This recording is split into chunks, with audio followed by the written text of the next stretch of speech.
Kamala Harris has a problem with men. Trailing Donald Trump by 16 points amongst men, Kamala seems to have thought long and hard about this and deployed her husband, the epitome of masculinity, Doug, to solve the deficit problem. So he recruited Chuck Norris and Arnold.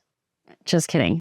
He recruited even manlier men, such as the limp-wristed Andy Cohen and the very nibbish Ben Stiller. Take a look. What do I love about being a girl dad? I love how much smarter she is than all the guys in the room already at 2.5. My daughter's 22 and a half, is a feminist, incredibly strong, and has really just inspired me. I'm the proud dad of Ella over here. My vote for Kamala is an investment in my daughter's future. I agree. I'm right there with you.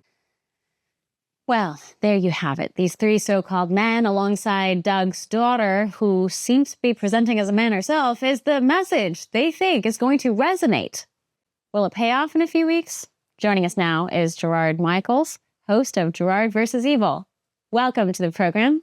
Democrats are just weirdly obsessed with things like abortion, and the more they get obsessed with these topics, like their lack of resonance with men, it seems the more awkward they become. Yeah, my big takeaway from a guy that reads a room for a living, Ben Stiller is like, just can't wait for this to be over. This is the worst role of his lifetime, the way he has to put his eyes down and be like, yeah, I'm really proud of her. That's great. There's absolutely nothing that anybody could have ever told somebody in the 1960s when every Irish Catholic, Italian iron worker, every union trucker in the world was voting Democrat. If you could have told them what the Democratic Party would become in 2024, they would have never believed you in a million years. It's nothing but angry cat ladies and gender confused Ivy Leaguers. This party appeals to nobody.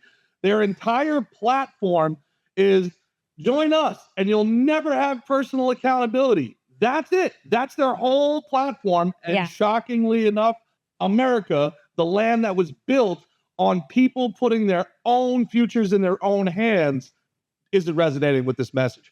I mean, if Kamala wasn't Canadian, she'd probably understand this wasn't the right route to go. No, I think you bring up actually some great points, including the fact that, yes, they're terrible at reading the room, yet these are people who resonate with, you would say, liberal audience members. As a comedian who does read the room, how would you delineate between, I guess, conservative audience members and liberal? Well, first you find out who's laughing, and then you're pretty positive that they're not liberal. The people in the back of the room making sure everybody else is having the worst time and making everything about them, those raging narcissists, those are the people that have the Kamala and Waltz signs on their dad's front lawns. Yeah. These are the type of people where, these are the type of people that they show up to a party that they weren't invited to and get mad about the music that's playing. That's like they believe the entire world exists to roll out a red carpet to them. They show up as a +1 to somebody else's barbecue and get mad that they're serving meat. Nobody invited you, bro.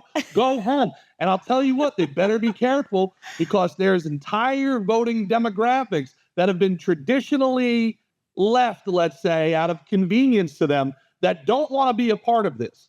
There are traditional demographics that the left has really leaned on for years that are like, you know what? Yeah, that's right. I think I'm good. I think I'm good with the crazy cat ladies. I like jokes. I like fun. I like traditional masculinity. Right. I like good-looking women that don't have to apologize for being good-looking women. And we're always women too. So that's a good one, like we're actually women. Right. So, that's a pretty appealing message. No, here's an ad from a pro-Kamala PAC. Original ad. Let's listen. I'm a man. I'm a man. I'm a man, man. And I'm man enough. I'm man enough to enjoy a barrel-proof bourbon. Neat. Man enough to cook my steak rare. Man enough to deadlift 500, then braid the out of my daughter's hair. You think I'm afraid to rebuild a carburetor? I eat carburetors for breakfast. I ain't afraid of bears. That's what bear hugs are for. I'll tell you another thing I sure as shit am not afraid of. Women. All right, so now here's a new version released by Normal World just last week. I'm a man. I'm a man. I'm a man. man. I'm a man. I'm a macho man. I'm a macho man. I like ribeye steaks. I lift barbell weights. I can fit an entire can of Foster's in my mouth. Right. I mean, they're doing this to themselves at this point. Hold on, let me adjust myself because this is how men sit when they're talking. So what was that? I'm sorry. I'm so masculine. My God. And they're writing these ads for themselves, and I don't think they see how ridiculous they actually are. There's no self. So the first video was from Normal World. Incredible show. Dave Landau, Matt McClary. They had Alex Stein in there. They had Derek Richards. Really, really great about lampooning. We've done a lot of great stuff with that show. The Woking Dead. If people like that, they should check out that satire. They'd love it as well. Power Rangers. Yeah. The thing is that there's just no way that you can out satirize what these guys are trying to claim as reality. It's gaslighting. Exactly. And at some point, we all as humans, we have an instinctual reaction to gaslighting. We have an instinctual reaction to being lied to constantly, where they get these men that are like, it doesn't matter that your testosterone is in negative levels and your girlfriend has 4 boyfriends. You're a man's man. You're the type of man that we want running this country. And it's shut up. And there's a reason why Kamala's not going over well in the Bronx. There's a reason why Trump is getting people in Harlem rallying for him.